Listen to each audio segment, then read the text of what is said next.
That in a moment, but we begin tonight with breaking news on Lions cornerback Terrion Arnold. He has just been released from the team hours after a judge granted him a $1 million bond in his armed robbery and kidnapping case. Fox News' Dave Spencer is live in the newsroom with more on that, the judge's ruling, and what else we learned in court today. Dave. Yeah, Rip, a lot of moving parts here. The now former Detroit Lion, Terrion Arnold, along with 6 other co-defendants in this case, all face serious charges that could send them away to life in prison if they're convicted. However, the judge in this case says Arnold's situation is unique and it's different from his co-defendants because he wasn't physically there in the courtroom when the alleged robbery and kidnapping took place, and therefore he was granted a $1 million bond. Now appearing in that Florida court in a red jumpsuit with shackles on his hands and feet, Arnold listened to the case the state of Florida has against him. It's alleged that back in February of this year, Arnold had his phone, cash, and other items stolen from his Airbnb that he was renting in Florida. He's now accused of being the mastermind of 7 total defendants. Police say they uncovered a plot to lure the alleged thieves back to his place in Florida, where they were then confronted, assaulted, and held against their will at gunpoint. The prosecutors point to a text message conversation between a group of Arnold's friends and the alleged thieves hashing out a plan for the guys to go back to the house looking for girls, but the prosecutor and lead detective in this case say it was all a trap. So let me break this down for you guys, for those of you that don't understand what's going on and what's being communicated. They got robbed at their Airbnb, all right? This is the C student's perspective. They got robbed at their Airbnb. They felt like they suspected who it was, and so they went to the police and they said, "Hey, Mrs. Officer," and they made a police report and they wanted the police to go and investigate and find the people that took his money because according to them, I think it was somewhere between $150,000 and $250,000. That's what he said. We don't know what it was, but that's what they said was stolen, right? So they go to the police. They do the right thing initially. The wrong thing is even being involved or around a group of people that you're going to be missing $250,000 or $150,000, whatever it is. But they go to the police, right? And so when they go to the police, they say, "Hey, Mrs. Officer, y'all going to have to take care of this." And this is what's being alleged by the prosecution. The prosecution is saying that he said, "Hey, man, if y'all don't do this, if y'all don't get this popping and hurry up, then I'm going to take this into my own hands. I'm going to get involved if y'all don't get involved in finding my money." And they say, "Well, what were you doing with that amount of money anyway?" And he said, "I was thinking about going to the casino." "You was thinking about going to the casino?" "As a matter of fact, I was, but I don't have casino money no more." "Why?" "Because I'm missing it because somebody robbed me and I think it's A, B, C, and D." Right? And so the detectives said, "Well, Mr. Terrion, we don't think you should do that. We don't think that you should ever go after or even have a conversation with us about going after the alleged culprits. Let us do an investigation." And so the people that they went after, according to the police reports, were the wrong ones. They're saying these people ain't even do nothing. But again, what's being alleged is Mr. Terrion and his people said, "Hey, man, bring him to me. I want him alive. Bring him to me. I want him alive." So how do you get these guys to go to a place to where we can trap you, pistol whip you? Where's my money? Where my money? Where my money? What y'all do with my money? What y'all do with my jewelry? What y'all do with my valuables? What y'all do with my watches? How do you get them into a place, huh? Well, it's one sure bet. You're not going to get there. You're not going to get them there by saying, "Well, hey, listen, we got a million cookies." You're not going to get them there by saying, "Hey, man, we got a party going on, backyard party. Yay." You're not going to get them there with video games. You're going to get them there one way and one way only. Boxolitis. That good old classic boxolitis. So they sent their little homegirls, right? Here's the culprits right here. There they are. So these were the alleged friends and family, and these were the little girls apparently that they're saying was involved in this whole situation. So the girls' jobs was to go up there and then find the guys and say, hey, listen, we got some box for you. Hey, y'all so fine or whatever. Now, if it was me, I would catch the red flags immediately and say, wait a minute, this don't seem right. These chicks is overly going together. Why are they both overly going at the same time? This is not normal. This is not my norm. I don't usually get girls that call me out of the blue, say, hey, Big Daddy, me and my homegirl want to come over right now. Come to this hotel room at this particular spot, and we're going to meet you there. Come over here, and we're going to meet you there. You know,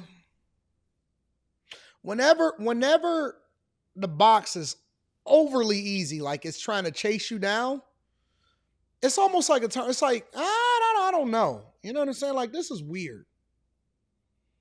Because then what happens is you start making compromises and doing things that you wouldn't normally do because it's an abnormal situation. Go to this back alley, turn left, and knock on the door. And we know to never go into a back alley, turn left, and knock on the door. But what do? This is Quintavious. I'm here to see Laura and Ebony. I'm here to see Laura. You know Laura and Ebony? Oh, yeah. Laura, Ebony. Oh, yeah, we got them right here. Yeah, Laura and Ebony is in the back. Okay. So you go in, and then you see his homeboys, Tweedledee and Tweedledum over there, and they come in with the pistol. What are you doing? Put these on. Put these ties up. And you never even took nothing probably. And you say, oh, man, it wasn't my fault. I didn't take it. I didn't know what was going on. But see, what people don't understand nowadays is that all of your little text messages, all of this little stuff that y'all got going on, everything is now being, once they flip one person and they go and get his stuff, they're going to say, all right, so listen. So we got you for 4 counts of kidnapping, 4 counts of robbery. You facing life in prison. And you know what's going to happen? Tweedledee, Tweedledum, and woman A and woman B is going to say, well, you know what? You don't even want me. Give me probation. I give you Terrion. Give me probation. A corned beef sandwich, and I'll give you this guy that's over here in the upper left-hand corner. Just give me probation. I'll give him to you for free.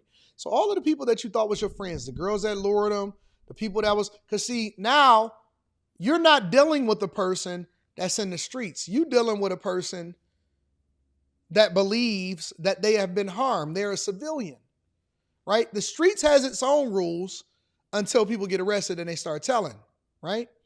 But you're dealing with somebody that has their own set of rules. So what happens now? They go to the police. Yeah, I got robbed. I got set up by Terrion and all of his friends and these 2 chicks. Well, what happened? Most time, crime goes unreported because guys be too embarrassed to say what happened, right? And so Terrion and all of them is sitting inside of the room, and he in one interrogation room, he in another room, and they got the door open for Terrion because they want to let Terrion know that Tweedledee and Tweedledum is over there snitching. So they're going to bring in some sodas, corned beef sandwiches, tuna salad, the whole thing. They're going to give them the whole layout. You know why? It's just time to tell, baby. Because ain't nobody doing life for you. The girls ain't trying to do life. The guys ain't trying to do life. Ain't nobody doing life. We seen what happened with Sean Gathright. So what's being alleged is that he basically was the person that, was the ringleader. He was the one with the money. Hey, man, go and get my stuff back, find out where everything is. He wasn't suspecting that the guys was going to go to the police and say, hey, we ain't take nothing, but he's definitely pistol with me, and this is why you want to get out the streets. This is why you want to get out the streets. You don't want to be in the streets because there are no rules when everybody is facing time. And if one person get caught, that's it for you. That's it. You were supposed to be at practice. You supposed to be in Detroit at Ford Field. Actually, you supposed to be at the practice facility in Allen Park.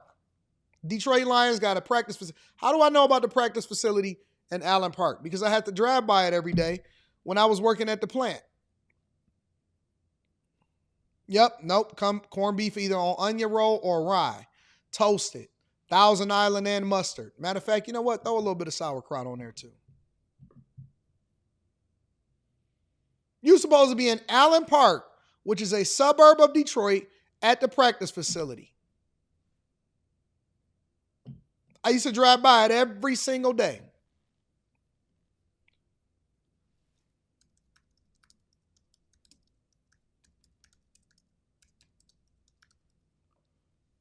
Yep.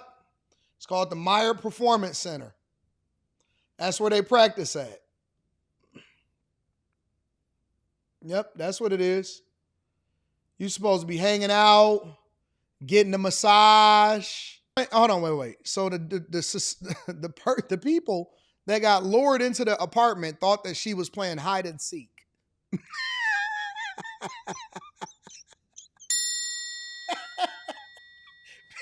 Peekaboo. Peekaboo. So wait. Y'all thought that she was playing hide and seek. Oh my God, I don't know where she went into the apartment. Let me go into the bedroom and check for her. Bro, you should have heard the saxophones.